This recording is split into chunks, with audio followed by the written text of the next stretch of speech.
फर्दियत है कि किसके ऊपर नमाज पढ़ना ये फर्ज है, किसके ऊपर नमाज पढ़ना ये फर्ज है। ठीक है, नमाज ये देखें, आपको पता है नमाज जो है ये फर्ज है, जैसा कि मैंने आपको बताया कुरान करीम के अंदर है कि इन्ना सलात कानत अलल मोमिनीन, कि नमाज जो है वो मुसलमानों के ऊपर फर्ज कर दी गई। और हदीस पाक के अंदर भी फरमाया बुनियल इस्लाम अला खम्सिन, और उसमें फिर आगे चल के हुजूर ने नमाज फरमाया। ठीक है, तो इससे जो ये पता चला कि नमाज जो है ये फर्ज है, और जो शख्स नमाज का इनकार करे वो काफिर है, दायरे इस्लाम से खारिज है। तो वो लोग जो अपने आप को सूफिया कहते हैं, ठीक है, जाहिल सूफिया जो कहते हैं, और वो कहते हैं कि नहीं नहीं हमारा नमाज से कुछ लेना देना नहीं है, बल्कि हम तो सिर्फ जिक्र करते हैं या दरूद पाक पढ़ते हैं, तो ऐसे लोग जो है वो दार इस्लाम से खारिज है। ठीक है, नमाज जो है, नमाज का पढ़ना फराइज में से अहम तरीन फर्ज ये है कि बंदा नमाजों को पढ़ेगा। जो बंदा नमाजों को ना पढ़े, जानते बूझते, ठीक है, अकल और शऊर के साथ नमाज का इनकार करे, तो ऐसा शख्स काफिर और दार इस्लाम से खारिज है। ठीक है, अब फर्ज देखें, फर्ज जो होता है ना वो दो तरीके का होता है, फर्ज जो होता है वो दो तरीके का होता है। फर्ज की एक किस्म है फर्ज ऐन, एक कौन सी किस्म है, फर्ज ऐन, ठीक है, और दूसरी है फर्ज किफाया। एक है फर्ज ऐन और दूसरी है फर्ज किफाया। फर्ज ऐन का माना क्या हुआ, फर्ज ऐन का माना वो फर्ज है कि जो हर मुसलमान इंडिविजुअल के ऊपर इंडिविजुअली फर्ज है, इंडिविजुअली उसके ऊपर फर्ज है। ठीक है, नमाज पढ़ना हर मुसलमान के ऊपर फर्ज है, बालिगा के ऊपर। ठीक है, नमाज पढ़ना उसके ऊपर फर्ज है, हर एक के ऊपर। माँ के ऊपर फर्ज अलग है, बाप के ऊपर अलग है, बेटे के ऊपर अलग है, बेटी के ऊपर अलग है, ठीक है, बच्चे के ऊपर अलग है। ये नहीं कह सकते कि माँ ने पढ़ लिया, ठीक है, तो अब बाकी लोग जो हैं वो बरी जिम्मा हो गए, या बाप ने पढ़ लिया तो अब बाकी लोग घर वाले जो हैं वो बरी जिम्मा हो गए। तो जितनी भी इबादत जो हैं, ठीक है, जितनी भी ऐसी इबादतें और जो फर्ज है उन्हें कहा जाता है फर्ज ऐन। इसी में आता है ज़कात, इसी में आ गया ज़कात, और इसी के अंदर आ गया आपका जैसे ज़िबाह जो है ना, कुर्बानी जो है वो भी इसी के अंदर आ गई। तो बाज जगहों पर जो है ये गलत फहमी होती है कि नहीं घर में किसी एक बंदे ने बस ज़कात निकाल दी और वो तब की तरफ सबकी तरफ से वो वाजिबुल अदा, मतलब सबकी तरफ से अदा हो गई। ठीक है, ऐसा नहीं है, बल्कि अगर शौहर जो है वो मालिक निसाब है तो वो अपनी ज़कात निकालेगा, बीवी जो है वो मालिक निसाब है वो अपनी ज़कात निकालेगी। इसी तरीके से घर के अंदर जितने बालिग लोग हैं, ठीक है, उनके पास जो भी माल है, ठीक है, और वो माल निसाब तक पहुंचता है तो उसके ऊपर ज़कात निकालना सबके ऊपर इंडिविजुअली फर्ज है, सबके ऊपर इंडिविजुअली फर्ज है। ये नहीं हो सकता कि नहीं घर के बड़े ने जो सब कुछ कर रहा है उसने निकाल दिया, ठीक है, और फिर जो बाकी के लोग जो हैं वो बरियो जिम्मा हो गए। ठीक है, और यही तरीका कुर्बानी का है। कुर्बानी में भी हम ये देखते हैं कि बाज़ जगहों पर ये है घरों में कि नहीं नहीं हमारे यहाँ तो सब कुछ जो है दादा जो है उन्हीं के हाथ में सब कुछ है, या हमारे अब्बा जो है उन्हीं के हाथों में सब कुछ है, तो उनकी तरफ से कुर्बानी हो जाती है और बाकी फिर कुछ नहीं होता। ठीक है, तो ये जो है ये भी गलत है। कुर्बानी भी जो है, कुर्बानी के लिए भी शर्त ये है कि बंदा जो है वो मालिक निसाब हो ना वो 3 दिन के अंदर, तो अगर उसके अंदर कुर्बानी की शराइत पाई जा रही हैं, ठीक है, तो बाप अपनी कुर्बानी कराएगा, माँ अपनी कुर्बानी कराएगी, बेटा अपना कुर्बानी कराएगा, बेटी अपनी कुर्बानी करेगी, बहू अपनी कुर्बानी कराएगी। ठीक है, तो फर्द ऐन का माना ये होता है कि ऐसा फर्द जो हर एक के ऊपर इंडिविजुअली, फर्द बाई फर्द सबके ऊपर फर्द है। ठीक है, फर्द कोई एक बंदा अपनी तरफ से करके दूसरों को बरी जिम्मा नहीं कर सकता, उसे कहते हैं फर्ज ऐन। फर्ज किफाया क्या है, फर्ज किफाया ये होता है कि है तो फर्ज है, तो वो भी फर्ज जैसे कि फर्ज ऐन है तो फर्ज ये भी है, लेकिन फर्ज किफाया के अंदर ये होता है कि अगर किसी कुछ मुसलमानों ने अगर उसको अदा कर दिया तो बाकी मुसलमान जो हैं वो बरी जिम्मा हो जाएंगे, बाकी मुसलमान जो हैं वो बरी जिम्मा हो जाएंगे, उनसे बरोज़ क़यामत पूछगछ नहीं होगी। ठीक है, उनसे पूछगछ नहीं होगी। ठीक है, जैसे जैसे कि जो है नमाज जनाजा, ठीक है, जैसे कि नमाज जनाजा, तो नमाज जनाजा क्या है कि नमाज जनाजा का पढ़ना जो है ये फर्ज है, किसी मुसलमान की नमाज जनाजा का पढ़ना ये फर्ज है। ठीक है, लेकिन सब के ऊपर फर्ज नहीं है, मतलब सबके ऊपर फर्ज है, लेकिन अगर कुछ लोगों ने, सारे मुसलमान तो नहीं पहुंचे, कुछ लोगों ने नमाज जनाजा पढ़ ली तो बाकी जो तमाम लोग जो हैं उनके ऊपर से जो है वो साकित हो जाएगा, उनके ऊपर से वो साकित हो जाएगा। इसी तरीके से जिहाद, दूसरी मिसाल इन्होंने क्या दी है, जिहाद। ठीक है, तो जिहाद क्या है, जिहाद भी फर्ज है, अलबत्ता अगर कुछ मुसलमानों ने किया तो बाकी मुसलमान जो होंगे वो बरियो जिम्मा हो जाएंगे, वो बरियो जिम्मा हो जाएंगे। तो फर्ज की दो किस्में हैं, फर्ज की दो किस्में, फर्ज ऐन और फर्ज किफाया। तो नमाज जो है वो फर्ज ऐन है, नमाज जो है वो फर्ज ऐन है। ठीक है, और नमाज जो है उसकी शर्तें कितनी है, नमाज के लिए 3 शर्तें, तो फरमाते हैं युश तरतो ली फर्जियतिहा, युश तरतो, ठीक है, युश्तरतु ली फर्दियतिहा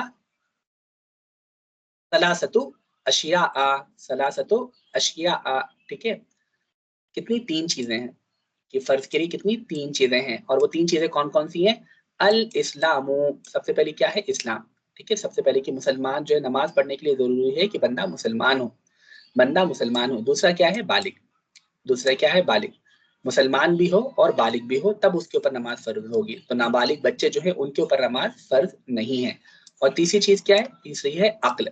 तीसरी है अक्ल, कि वो उसके अंदर शऊर पाया जाए, उसके अंदर शऊर पाया जाए कि उसे पता हो कि नमाज का वक्त, नमाज मेरे ऊपर फर्ज है, नमाज का वक्त हो गया है और अब मुझे नमाज पढ़नी है।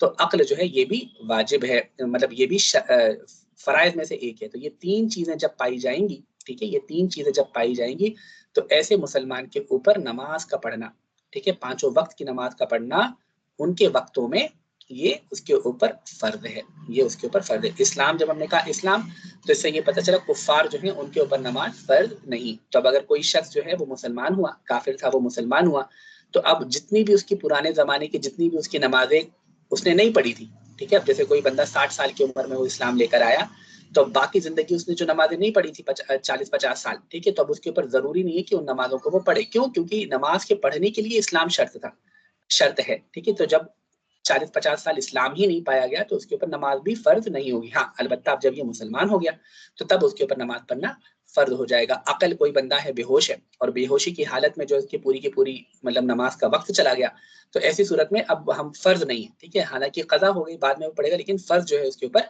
नहीं रही। तो क्या फरमाते हैं? यश्तरितुल फर्जियतिहा सलासतु अशिया, ठीक है, शर्त है, ठीक है, उसकी फर्जियत के लिए। हा की जमीन लौट रही है कि सलात की जानिब, तो मशरूत है, शर्त है फर्जियत के लिए, किसकी? नमाज की फर्जियत के लिए तीन चीजें कौन सी हैं? अल इस्लाम वल बुलूग वल अक्ल, इस्लाम का पाया जाना, बुलूग का पाया जाना कि बंदा बालिग हो, ठीक है, लड़कियां लड़के या तो 13 साल या 15 साल, ठीक है, वो हो, और जो है उनके अंदर अक्ल जो हो, उनके अंदर अक्ल जो हो वो हो।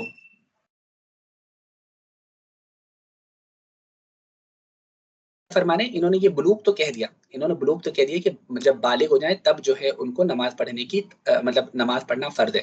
लेकिन क्या फरमाया? वतू मरूबिहा, लेकिन हुक्म दिया जाएगा उसका, हा का किसका? नमाज पढ़ने का, वतू मरूबिहा, और हुक्म दिया जाएगा नमाज के पढ़ने का। नमाज यहाँ पर इन्होंने रोजा भी जोड़ लिया, ठीक है, रोजा वस्सौम का सलात, ठीक है। तो फरमाते हैं और हुक्म दिया जाएगा उसका नमाज पढ़ने का, अल औलादू, ठीक है, औलाद को, ठीक है, ली सब इसनीना, 7 साल से, ठीक है, 7 साल की उम्र में जो है, और औलाद जो है उससे अब जो है उसको हुक्म दिया जाएगा कि तुम नमाज पढ़ो।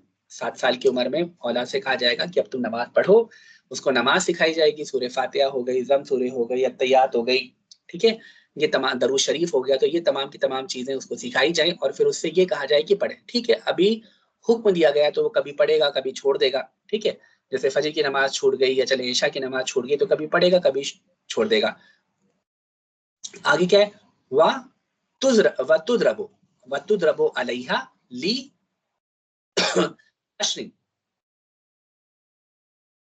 और उसे मारा जाएगा, और उसे मारा जाएगा अलैहा, किसके ऊपर?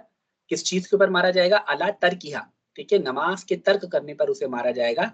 ली अश्रिन, 10 साल की उम्र में। तो अगर बच्चा 10 साल की उम्र तक पहुंच गया, ठीक है, तो 10 साल की उम्र तक पहुंच गया और अब वो नमाज नहीं पढ़ता, तो अब उसे मारने की इजाजत है। मारने का मतलब ये नहीं कि अब डंडा मार मार के उसको लाल कर दें, ठीक है, क्योंकि देखिए फर्ज जो है वो तो बुलूग से होगा, ठीक है लेकिन कहने का मकसद ये कि अब जो है उसे हल्की मार मारी जाएगी ताकि उसे पता चले जो है अगर अब उसने नमाज नहीं पढ़ी तो अब जो उसकी फिर मतलब उसके ऊपर उसकी उसकी पिटाई होगी, ठीक है। तो देखिए 7 साल से लेकर 10 साल, तो 3 साल का अरसा है, 3 साल का अरसा, तो 3 साल के अंदर बहुत आराम से जो है तरबियत की जा सकती है बच्चों की, 3 साल के अंदर, ठीक है। और तो जब बच्चा जब 7 साल का हो जाए तब उसको हुक्म दिया जाए, ताकीद की जाए, कभी ठीक है वो कभी पढ़ रहा है कभी छोड़ रहा है, कभी पढ़ रहा है कभी छोड़ रहा है, लेकिन 10 साल की उम्र में जब अगर उसने छोड़ना शुरू किया तो अब उसके ऊपर जो है उसे मारना जो है उसे मारा जाएगा, उसे मारा जाएगा, ठीक है, बियदिन, लेकिन हाथ से, ठीक है, यह हाथ से मारा जाएगा। ला भी खशबतिन, लकड़ी से नहीं कि डंडा मार मार के आपने उसको लाल कर दिया। अब डंडे के अंदर आपकी बेल्ट भी आती है, जूता भी आता है, चप्पल भी आता है, सब आता है, ठीक है। तो हाथ से जो मारा जाएगा, ठीक है, क्योंकि हाथ से अमूमन क्या होता है? कि जो है आदमी उससे भी तेज पड़ती है, ठीक है, लेकिन जो है अगर किसी चीज लकड़ी का इस्तेमाल किया जाए तो उससे बहुत तेज पड़ती है, ठीक है। तो जो है और यहाँ पर हाथ से भी मारा जाए तो इसका मतलब ये नहीं कि मार मार के उसको लहूलुहान कर दिया जाए, ठीक है।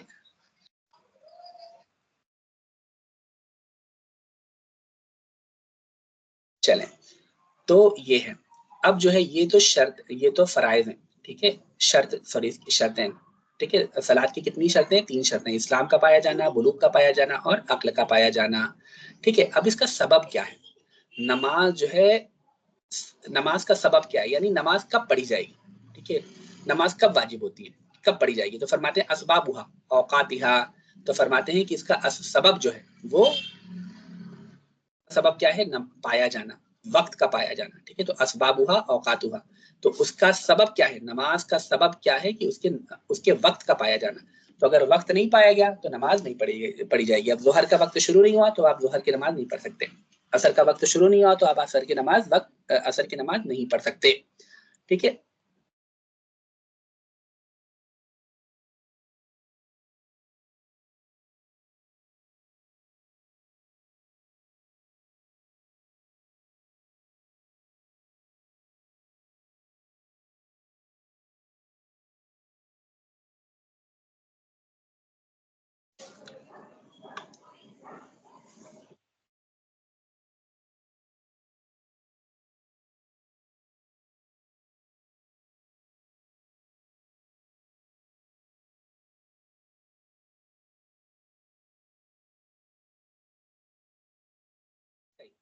आगे क्या फरमा रहे हैं? असबाबुहा औकातुहा, और उसका सबब क्या है? नमाज का सबब क्या है कि वो कब पढ़ी जाएगी?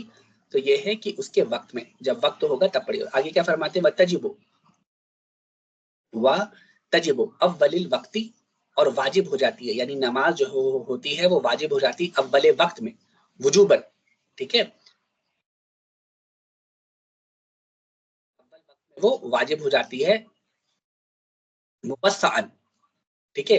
लेकिन ऐसी वाजिब होती है कि जिसके अंदर वुसअत हो, जिसके अंदर वुसअत हो, तो ऐसी वाजिब हो जाती है। इसका माना क्या है? इसका माना ये है कि देखें, यहाँ देखें, ठीक है, 12:30 बजे जोहर का वक्त शुरू हो गया, 12:30 बजे जोहर का वक्त शुरू हो गया, और जोहर का वक्त खत्म कब होता है? करीब 4:30 बजे के करीब। मैं बंगलौर की बात बता रहा हूँ आपको,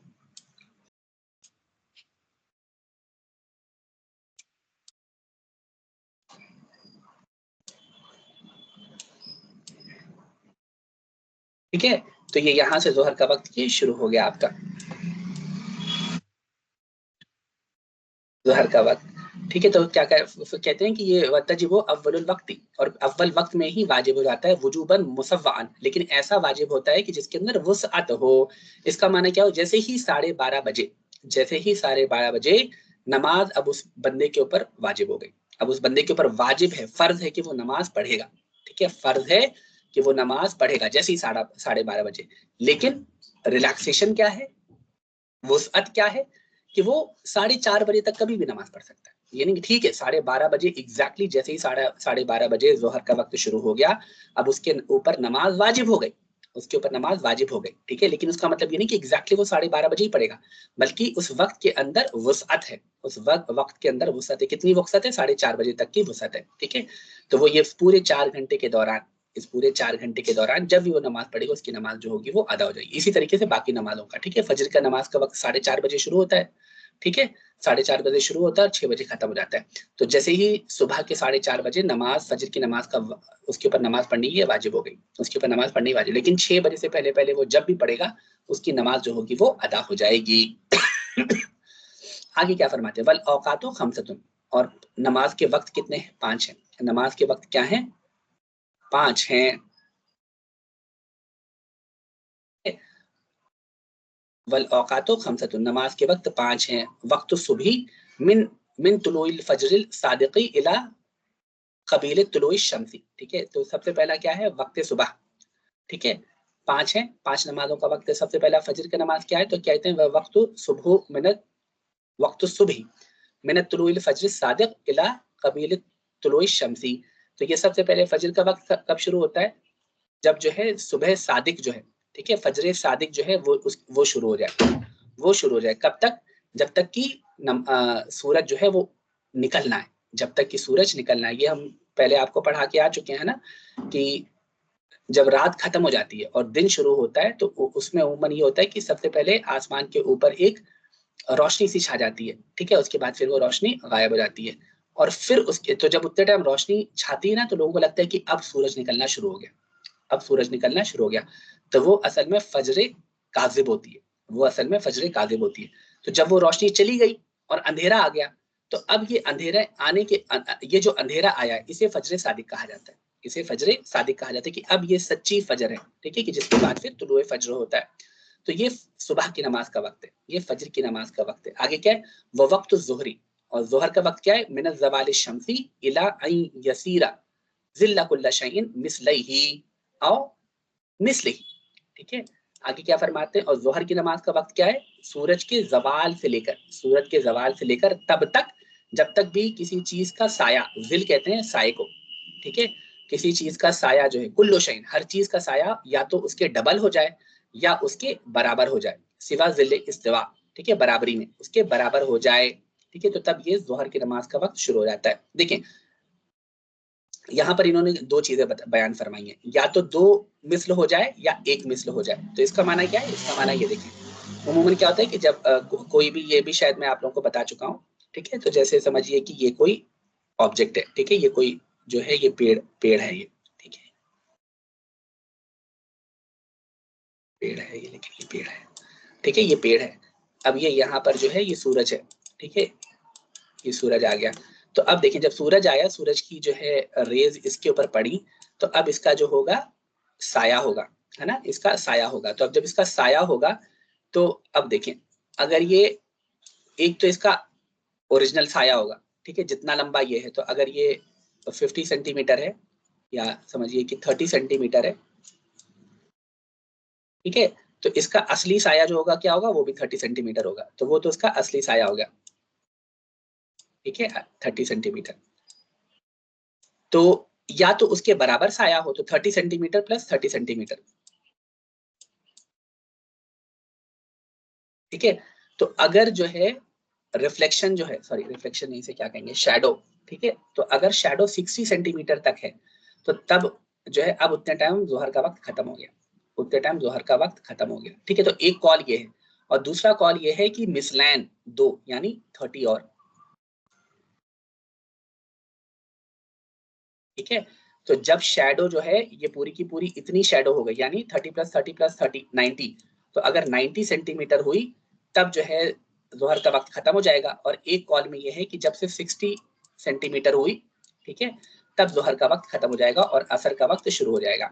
तो हमारे नजदीक अहनाफ में क्या है, अहनाफ में फतवा दोनों के ऊपर है। जब 60 सेंटीमीटर हो तब भी जोहर की असर की नमाज पढ़ी जाएगी, और जो है जब 90 सेंटीमीटर हो तब भी नमाज पढ़ी जा सकती है। फतवा दोनों के ऊपर है, अलबत्ता अमल इस पे है दो पे, ठीक है, दो मतलब दो साए जो हैं उनके ऊपर अमल है। इसी वजह से देखें शाफई हजरात वगैरह जो होते हैं वो पहली मिस्र में नमाज पढ़ लेते हैं, है ना, उनके यहाँ जल्दी असर की अजान हो जाती है। इसी तरीके से गालिबन मैंने सुना है कि दुबई वगैरह में भी जो है यही है कि मतलब पहले हो जाती है। तो अगर ऐसा है तो वहां के लोग जो है असर की नमाज जो है अव्वल वक्त में पढ़ सकते हैं, अव्वल वक्त में पढ़ सकते हैं। लेकिन जैसा कि ये कहा कि मिक्स एंड मैच जो होगा वो अलाउड नहीं होगा, कि आपका कभी दिल करता है तो आप जो है पहली मिस्र में पढ़ लेते हैं और कभी दिल करता है तो आप दूसरी मिस्र में पढ़ लेते हैं। तो ये तरीका सही नहीं, ये तरीका सही नहीं, कोई एक फॉलो किया जाएगा, ठीक है। और जब तक आप इंडिया में हैं या ऐसी कोई जगह पे, इंडिया पाकिस्तान मतलब जहां पर जो है हम दो मिसल ही फॉलो करते हैं, दो मिसल ही फॉलो करते हैं, तो ऐसी सूरत में जो है फिर दो मिसल में पढ़ा जाएगा। हाँ अलबत्ता आप किसी ऐसे देश, ऐसे शहर पहुंच गए, या इंडिया के अंदर भी जैसे आप केरला गए, ठीक है, केरला वगैरह गए, वहां पे शाफई मस्जिदें हैं, और जो है असर का वक्त हो गया, जोहर की नमाज आप पढ़ चुके हैं, तो अब जमात आप छोड़ना नहीं चाहते, ठीक है, तो अब वहां पे जाके आप नमाज पढ़ सकते हैं, ठीक है। तो जोहर जो है, जोहर के ये मतलब जोहर के वक्त खत्म होने के दो कॉल हैं, ठीक है। एक क्या है, एक reflection is equal to size, और दूसरा reflection is equal to 2 times of the size, ठीक है। आगे क्या फरमा रहे हैं, वह इफ्तारुस्सानी तहावी, तो इमाम तहावी जो है वो हमारे बहुत बड़े फुकहा में से एक है। हमारे जो मुज्तहिद जो हैं उनके जो तबकात हैं, उन तबकात में से जो है एक तबका गालिबन ये मुज्तहिद फिल मसाइल में है, ठीक है। हाँ मुज्तहिद फिल मसाइल गालिबन उसमें है, तो उस लेवल पे है वो। तो इन्होंने जो है ये दूसरा वाला जो है उसको इख्तियार किया है, ठीक है। तो दूसरा कौल जो है उसको इख्तियार किया। वह हुआ कौल साहिबैन, तो ये जो एक है ना कि एक हो जाए यानी 60 सेंटीमीटर हो जाए, कहाँ चला गया। तो इमाम तहावी, ठीक है, इमाम तहावी और जो है इसी तरीके से हमारे साहिबैन, साहिबैन कौन है, साहिबैन कौन है, इमाम मोहम्मद और इमाम अबू यूसुफ, ठीक है। तो इमाम तहावी और साहिबैन जो है उन दोनों, इन तीनों लोगों का कौल ये है कि जब किसी चीज की मतलब किसी चीज की परछाई एक मिसल हो जाए तब ऐसी सूरत में जोहर का वक्त खत्म हो जाता है और असर का वक्त शुरू हो जाता है, ठीक है। आगे क्या है, वक्तुल असरी मिन इब्तिदाई जियादती अला अलल मिसली और मिसलैने इला गुरूबी शम्सी। और असर का वक्त कब शुरू होता है, तो असर का वक्त शुरू होगा बेस्ड अपॉन जोहर का वक्त। तो अगर आपके नजदीक एक मिसल पे जोहर का वक्त खत्म हो जाता है तो यानी एक मिसल पे फिर असर का वक्त शुरू हो जाएगा। अगर आप जो है दो जिल लेके चलते हैं, जिल्लैन, ठीक है, अगर आप मिसलैन लेके चलते हैं तब ऐसी सूरत में जब अगर मिसलैन हो गया, अगर मिसलैन हो गया तब जो है जोहर असर का वक्त शुरू हो जाएगा। कब तक, गुरूबे शम्स तक, सूरज के डूबने तक, सूरज के डूबने तक। वल मगरिब, ठीक है, और मगरिब क्या, मिनहु इला गुरूबी शफकिल अहमरी अला मुफ्ताबिही, अला मुफ्ताबिही, मुफ्ती बही नहीं होगा, मुफ्ताबिही, ठीक है। और मगरिब का वक्त कब शुरू होता है, जब जो है सूरज डूब जाए, सूरज के डूबने से लेके जब आसमान में एक लाली छा जाती है, ठीक है, जब सूरज डूब जाए, सूरज डूबने के बाद थोड़े वक्त के बाद क्या होता है, आसमान में एक लाली छा जाती है, उसे शफक अहमर कहते हैं, ठीक है। तो क्या नाम है, जब वो गायब हो जाए तब ऐसी सूरत में मगरिब का वक्त जो होता है वो खत्म हो जाता है, मगरिब का वक्त खत्म हो जाता है। आगे क्या फरमा रहे हैं, वल इशा वल वित्र, और इशा और वित्र का वक्त क्या है। इससे ये पता चला, देखें इशा और वित्र इन्होंने एक साथ जोड़ दिया, इसका माना क्या है, इसका माना ये है कि इशा का भी वक्त वही है, वित्र का भी वक्त वही है। ये कहना कि वित्र का वक्त रात में आधी रात के बाद शुरू होता है या यहाँ शुरू होता है वहां शुरू होता है, ये गलत है। इशा का भी वक्त वही है, वित्र का भी वक्त वही है। अलबत्ता वितर जो होगी वो हमेशा इशा के फराइज के बाद ही पढ़ी जाएगी, वितर कभी भी जो है पहले नहीं पढ़ी जाएगी। वक्त ठीक है लेकिन पढ़ने की जो तरकीब है, पहले इशा पढ़ी जाएगी और उसके बाद वितर पढ़ी जाएगी। तो फरमाते हैं वल इशाओ वल वित्र, और इशा की नमाज, ठीक है, और वितर की नमाज, मिनहु इला सुबही, और जो है मिनहु से मुराद क्या है, वक्त मगरिब के बाद से, ठीक है, वक्त मगरिब के खत्म होने के बाद से सुबह सादिक तक, सुबह सादिक तक जो है वो इशा का वक्त है, ठीक है। इसी वजह से देखें अभी आगे क्या फरमा रहे हैं, वला युक़दमुल वित्र, और मुकद्दम नहीं की जाएगी वित्र,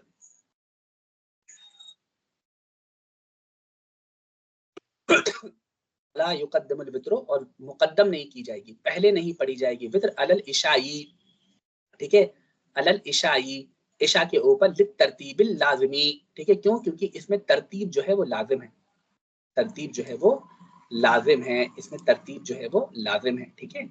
तो अब देखें जब ये आपको नमाज के वक्त पता चल गया ना, ये शायद मैंने आप लोगों को पहले भी पढ़ाया था लेकिन एक बार दोबारा देखें, ये यहाँ पे जगह खाली है, ठीक है। तो ये नमाज के जितने भी औकात है, ठीक है, तो जैसे मैंने आपसे कहा 4:30 बजे जो है,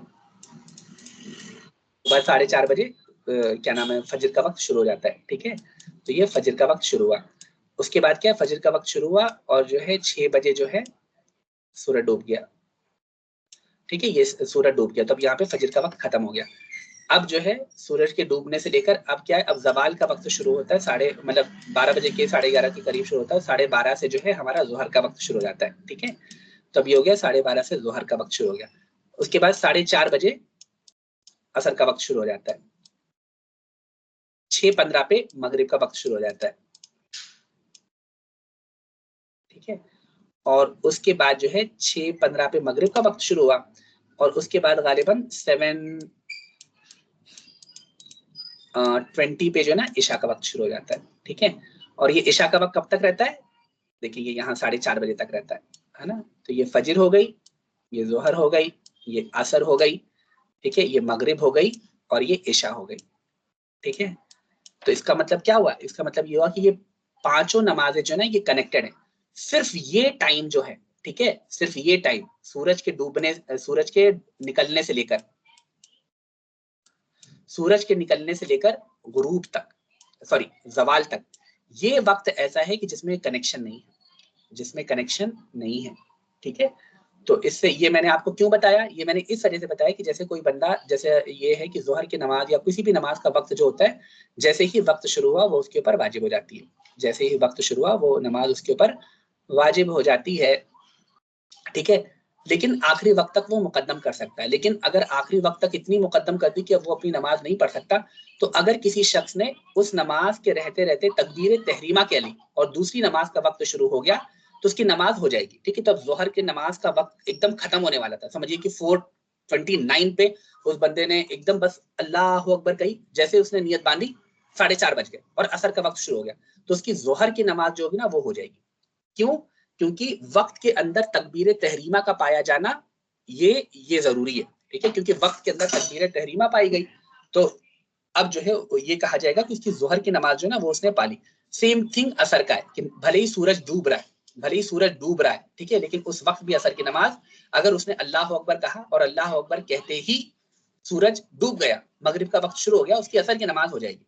इसी तरीके से मगरिब का है और इसी तरीके से इशा है कि इशा उसने अव्वल वक्त में नहीं पढ़ी, अब रात हो गई, सुबह वो उठा, सुबह वो जल्दी उठ गया, ठीक है, 4 बजे 4:30 बजे और बस इतना टाइम था उसके बाद कि उसने अल्लाह अकबर कहा और उसके फौरन बाद फजर की नमाज का वक्त शुरू हो गया, तो उसकी इशा की नमाज भी होगी, उसकी इशा की नमाज भी होगी। लेकिन अगर कोई बंदा फजर में देर से उठा और उसने अल्लाह अकबर कहा और अल्लाह अकबर कहते ही सूरज जो है वो निकल आया, तो अब उसकी नमाज जो होगी वो नहीं होगी, उसकी नमाज बातिल हो जाएगी। क्यों? क्योंकि अब ये यहाँ पर डिसकंटिन्यूएशन है, यहाँ पर डिसकंटिन्यूएशन, कोई फर्ज नमाज का वक्त नहीं है, ठीक है, कोई फर्ज नमाज का वक्त नहीं है। तो ये जितनी कंटिन्यूअस नमाजें हैं, कनेक्टेड है, इनमें तो इस बात की इजाजत है कि आपने तकबीर तहरीमा वक्त रहते कह ली और बाद में दूसरी नमाज का वक्त शुरू हो गया, आप तो आपकी नमाज जो है वो मान ली जाएगी, सिवाय फजर की नमाज के। फजर की मुकम्मल नमाज जो है सूरज के उगने से पहले पहले खत्म होनी जरूरी है। अगर थोड़ा सा भी रह गया, अत्तयात भी रह गई आपकी और सूरज निकल आया है, तो अब आपकी नमाज नहीं होगी, आपकी नमाज नहीं होगी। समझ में आया ये मसला? इसको हमेशा के लिए याद कर ले। लोग उमूमन क्या कहते हैं, अरे अब तो बहुत देर हो गई, जोहर का वक्त चला गया होगा, मगरिब का वक्त चला गया होगा, ठीक है, तो ये चला गया होगा, उससे उसकी बिना पर जो है नमाजें अपनी कज़ा ना करें, ठीक है। और आजकल देखिए सबके पास ऐप है, दावत इस्लामी का भी ऐप है, ऐप को डाउनलोड करें और उसमें से जो है अपना शहर जो है उसको सेट करें और टाइम देखें और हमेशा कोशिश करें कि +or-2 करें, ठीक है। तो अगर अब बता रहा है कि फजर का वक्त जो है 4:30 बजे खत्म होगा, तो आप एहतियातन जो है 4:28 तक सब कुछ खत्म कर लें, 4:28 तक सब कुछ खत्म कर लें, तो हमेशा एहतियात भी बरतें, ठीक है। आज के लिए इतना काफी है, कोई सवाल है तो पूछ लीजिए। अस्सलाम वालेकुम रहमतुल्लाहि व बरकातहू। वालेकुम अस्सलाम। अच्छा हुजूर, हम यहाँ कतर में हैं, तो कतर में असर के टाइम का थोड़ा सा होता है जी जी कि उनका पहले वक्त में हो जाता है, तो हम जी जी। ज़्यादातर अपने हनफी टाइम के मुताबिक ही पढ़ते हैं। पाकिस्तान में अच्छा। एक दो मुफ्तियान किराम से बात की तो उन्होंने कहा कि अगर आप फारिग होते हैं तो आपको अपने टाइम में पढ़नी चाहिए। हाँ, किसी ऑफिस में हैं और वहाँ पर तकफीर अवाम अवाम का मसला है तो आप उनके साथ बेशक जमात के साथ पढ़ लिया करें। सही, माशाल्लाह। जी, ये यही है, मतलब बाज़ औक़ात मैंने सुना कि वहाँ पर मतलब वो जो आपको ब्रेक दिया जाता है पढ़ने के लिए, वो भी मतलब वो पहले ही उसके हिसाब ही से देते हैं कि हाँ, अब आप असर की नमाज़ पढ़ें। अब आप ब्रेक में आप ना जाएँ, फिर बाद में आपको शायद छोड़ें भी ना, या बाद में तो मतलब जैसा है उस हिसाब से, मतलब जैसी सहूलत हो, तो मतलब हमारे मज़हब में दोनों की इजाज़त है। तो जैसी सहूलत है वो कर हाँ ले, तो लेकिन जैसा कि मतलब मैंने दर्स में अर्ज़ किया कि ये अब इसको जो ना अपने उस पे ना बना ले, कम्फ़र्ट पे। अच्छा, इसमें एक और चीज़ होती है, ये ज़्यादातर यहाँ हम एक दो दफ़ा गए हैं, पार्क वगैरह जो बने हुए हैं वहाँ पे जो मसाजिद हैं, वहाँ जी, मगरिब और इशा अमूमन मिला लेते हैं। तो सही। मैं मतलब हम वहाँ गए तो वो पहले पूछते हैं कि आप मगरिब पढ़ने लगे हैं या इशा पढ़ने लगे हैं, तो हम अच्छा, तो चूंकि हनफी हैं, हम तो अपने अपने टाइम में नमाज पढ़ते हैं, हम तो बिल्कुल, उसको मिला नहीं सकते। जी, सही। तो जज़ाकल्लाह। माशाल्लाह, हाँ, तो हमारे नज़दीक, अहनाफ के नज़दीक ये जो जमा बैन सलातैन जो है ना, वो हराम है हमारे नज़दीक। तो सिर्फ़ वो हज के मौके पर अलाउड है, बाकी उसके अलावा आम हालात में हमारे यहाँ नमाज़ जमा मतलब 2 नमाज़ों को जमा कर देना, ये जायज़ नहीं है। अलबत्ता उलमा ने ये लिखा है कि क्या नाम है, 2 नमाज़ों को ऐसे जमा करना कि अपने-अपने वक़्तों पर, कि जैसे अभी देखिए हमने अभी ये पढ़ा ना, ये टाइम का, तो समझिए कि आप ज़ोहर की नमाज़ पढ़ रहे थे, ज़ोहर की नमाज़ आपने पढ़ी और ज़ोहर की नमाज़ आपकी मतलब 4:28-29 तक आपकी ज़ोहर की नमाज़ खत्म हो गई। अब आप बैठे रहे, 2 मिनट के अंदर असर की नमाज़ का टाइम हो गया। आपने असर की नमाज़ पढ़ी और फिर आप आ गए। तो अब देखेंगे आपने असल में एक्चुअली जमा नहीं किया है नमाज़ को, ठीक है? आपने वक़्त जो है, आपने ऐसा वक़्त चूज़ किया है कि ज़ोहर की नमाज़ आपने ज़ोहर के वक़्त पढ़ ली, असर की नमाज़ आपने असर के वक़्त पढ़ ली, ठीक है? तो ऑफिस में मतलब पहले मतलब अब तो कोरोना के बाद से 2 ही दिन ऑफिस जाना रहता है, पर जैसे आमतौर पर पहले जब 5 दिन ऑफिस जाना रहता था और मतलब क्या नाम है शाम तक रुक के आना होता था ऑफिस, तो उस जमाने में मेरा तरीकेकार यही था कि क्योंकि बार बार डेस्क से उठ के जाना जो है ये थोड़ा सा वो हो जाता है, तो मैं यही करता था कि मतलब वजू कर लिया, वजू करने के बाद जोहर की नमाज पढ़ी, थोड़ी देर बैठे रहे, जो भी मतलब अपना वजीफा वगैरह जो है शजरा वगैरह जो है वो पढ़ लिया, थोड़ी देर के बाद असर का नमाज का वक्त हो गया और फिर उसके बाद जो फिर असर की नमाज पढ़ ली और फिर मतलब आ गए। आपकी आवाज कट रही है। अच्छा, तो मैं ये अर्ज कर रहा हूँ कि तो ये उमूमन तरीकेकार मेरा था जब मैं ऑफिस में था ना। तो क्या नाम है, अभी भी जैसे अगर होता है तो फिर यही कर लो कि जो है मतलब पढ़ लें जोहर की नमाज जोहर के वक्त में पढ़े, थोड़ी देर बैठ जाए, शजरा पढ़ लें, वजीफे पढ़ लें, उसके बाद असर की नमाज का वक्त शुरू हो गया और जो फिर असर की नमाज का वो पढ़ लें। ठीक है, लेकिन देखें हमेशा, लेकिन अगर मतलब आपके पास मस्जिद है घर की और जो मतलब कोई आपके ऊपर पाबंदी भी नहीं है, कुछ भी नहीं है, तो उन तमाम चीजों को फिर प्रायोरिटी मिलेगी। ठीक है, ये तो ये है कि मतलब ऐसा है कि आपको पता है हिंदुस्तान का क्या इलाका है। ठीक है, सुन्नतें भी अदा जी, पूरी पूरी नमाज, जब हम यहाँ पर ये कह रहे हैं कि जो है फर्ज, तो यहाँ पे पूरी की पूरी जोहर की नमाज इसके सुन्नत के साथ। ठीक है, तो और फिर बाद में आगे जाके हम लोग पढ़ेंगे कि मुस्तहब वक्त क्या है। ठीक है, तो अब ये यहाँ पर जैसे मैंने कहा कि जोहर की नमाज जो है ये एकदम आखिर में मैं पढ़ता था, ऑफिस में था। ठीक है, तो एकदम आखिर में मैं पढ़ा करता था। पर देखिए हर नमाज को आखिरी वक्त में पढ़ना है, इसकी इजाजत मतलब ये नमाज तो हो जाएगी आपकी, अभी हम पढ़कर आए ना कि अगर किसी बंदे ने तकबीर तहरीमा कह लिया तो उसकी नमाज तो हो जाएगी। ठीक है, लेकिन क्या नाम है, ये नहीं कि मतलब वो उसको आदत बना ले। वो जैसे असर की नमाज को इतनी देर तक मौखर करना कि सूरज जो है वो ढलना शुरू हो जाए, इसकी इजाजत नहीं है। इसी तरीके से मगरिब की नमाज को इतनी देर तक, आगे पढ़ेंगे हम लोग, मगरिब की नमाज को इतनी देर तक मौखर करना कि आसमान के ऊपर तारे टिमटिमाए। इसी तरीके से ईशा की नमाज को इतनी देर तक मौखर करना कि जो है आधी रात हो जाए, इसकी इजाजत नहीं है। ठीक है, सिर्फ 2 नमाजें हैं। आला हजरत ने फतावा रजिया के अंदर लिखा है कि सिर्फ 2 नमाजें ऐसी हैं कि जिनमें अव्वल वक्त में पढ़े तब भी सही है, आखिर वक्त में पढ़े तब भी सही है। और वो 2 नमाजें कौन सी हैं? एक फजर की नमाज है और दूसरी जोहर की नमाज है।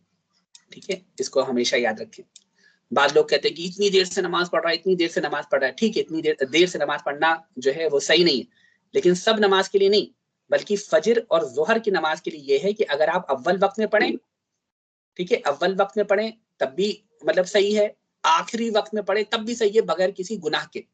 जोहर की नमाज का भी जैसे ही 12:30 बजे आपने नमाज पढ़ ली तब भी सही है, और 4:30 बजने के खत्म होने से पहले पहले आपने जोहर की नमाज पढ़ ली, वो भी एकदम सही है, बगैर किसी गुनाह के, बगैर किसी गुनाह के और बगैर किसी मकरू के। ठीक है, बगैर किसी मकरू के। तो ये 2 नमाजें ऐसी हैं कि चाहे अव्वल वक्त में पढ़ी जाए, चाहे आखिरी वक्त में पढ़ी जाए, इसके अंदर कोई कराहत नहीं है। बाकी नमाजों के अंदर कराहत है, जो मैंने आपको बताया है ना, असर में देर करना, मगरिब में देर करना, इशा में आधी रात तक देर करना, इनमें तो मकरू है। नमाज हो जाएगी वो बात अलग है, लेकिन ऐसा करना, लेट करना, डिले करना, ये मकरू है।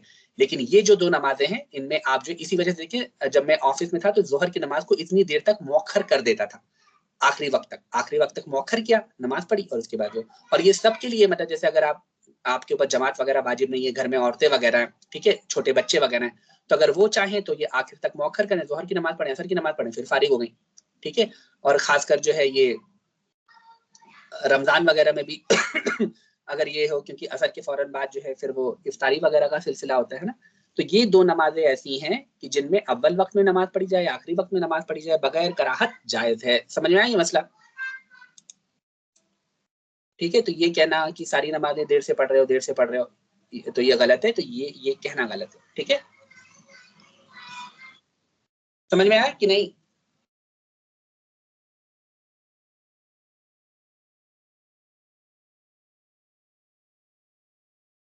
चले, ठीक है, फिर इसी के साथ आज के सेशन को यहीं कंप्लीट करते हैं। आप लोगों से दुआ है। जी जी रोशन भाई।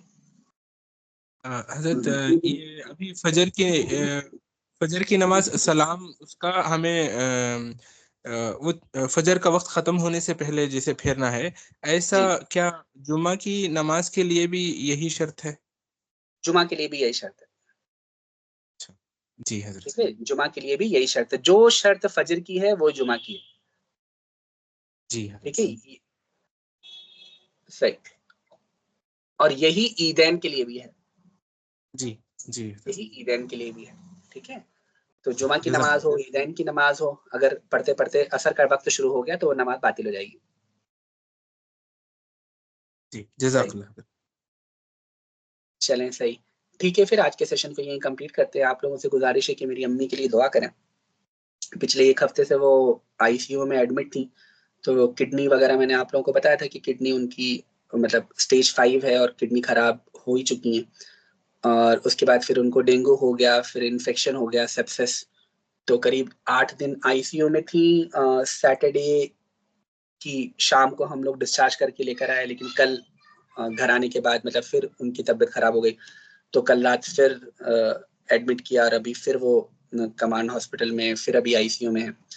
तो आप लोगों से गुजारिश है कि बराए करम दुआ फरमा दें। आप लोग माशाल्लाह पढ़ रहे हैं, अल्लाह तबारक व तआला तालिब इल्मों की दुआ कबूल फरमाता है। मैं भी तालिब इल्म हूँ।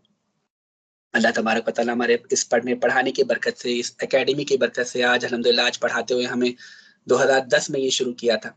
2010 से आज कितना टाइम हो रहा है, 24 है ना, मतलब 14 साल हो रहे हैं। अल्लाह का शुक्र, पढ़ाते हुए शुरू के 4 साल तो मैं नहीं पढ़ाया, सारी किताबें शुरू से लेकर आखिर तक की मौलाना महबूब वगैरह जो है सारी किताबें मैंने पढ़ाई। अल्लाह तबारक व तआला इसके सदके आप लोग भी दुआ फरमा दें। आप लोगों के सदके अल्लाह तबारक व तआला मेरी अम्मी को शिफाए कामिला आजिला अता फरमाए। पिछले 3-4 महीनों से तो मतलब ऑलमोस्ट हर महीने का ही है कि अम्मी एडमिट होती हैं, और इस बार तो इतना था कि मतलब पहचान भी नहीं पा रही थी और फिर उनको समझ ही में नहीं आ रहा था वो कहाँ पर हैं, क्या है। मैंने शायद आप लोगों को बताया था कि जनवरी में मैं अम्मी के साथ, मतलब क्योंकि अम्मी की तबीयत खराब थी, किडनी वगैरह है ही मसला था, तो और वैसे भी ये प्रोग्रेसिव डिसीज होती है, तो मैंने इसी नियत से कि अम्मी को इंशाल्लाह उम्रा करा लाऊंगा। तो 19 जनवरी का हम लोग का टिकट था, तो 19 जनवरी को हम लोग बैंगलोर से गए और वया बहरीन था। तो सब कुछ क्लियरेंस के बाद फिर फ्लाइट पे भी बैठ गए। तो बैंगलोर से बहरीन की जो फ्लाइट थी, फ्लाइट पे बैठने के फौरन बाद ही अम्मी की इतनी तबीयत खराब हुई, इतनी तबीयत खराब हुई कि मतलब ये हो रहा था कि फ्लाइट को डाइवर्ट करना है कि नहीं। और मुझे तो लग रहा था कि कहीं खुदा ना खास्ता कुछ हो ना जाए फ्लाइट पे, लेकिन किसी तरीके से वो 5 घंटे काटे, बहरीन गए। बहरीन जाने के बाद फिर एयरपोर्ट क्लिनिक में अम्मी को लेके गया, तो उन्होंने कहा कि नहीं नहीं ये बहुत सीरियस है और आप आगे वो नहीं कर सकते। तो फिर बहरीन में जो है वहां से फिर वो हॉस्पिटल चले गए, बहरीन के हॉस्पिटल, वहां पर अम्मी रही ओवरनाइट। फिर दूसरे दिन फिर उसके बाद जो है फिर उन्होंने कहा नहीं नहीं मतलब she is not fit to fly. फिर हम लोग वापस बैंगलोर आ गए। तो बहरीन जाके 2.5-3 घंटे का रास्ता है वहां पे जद्दा का, है ना, तो उससे भी महरूम हो गए हम लोग। तो खैर अल्लाह ताला की हर काम में कोई ना कोई हिकमत होती है।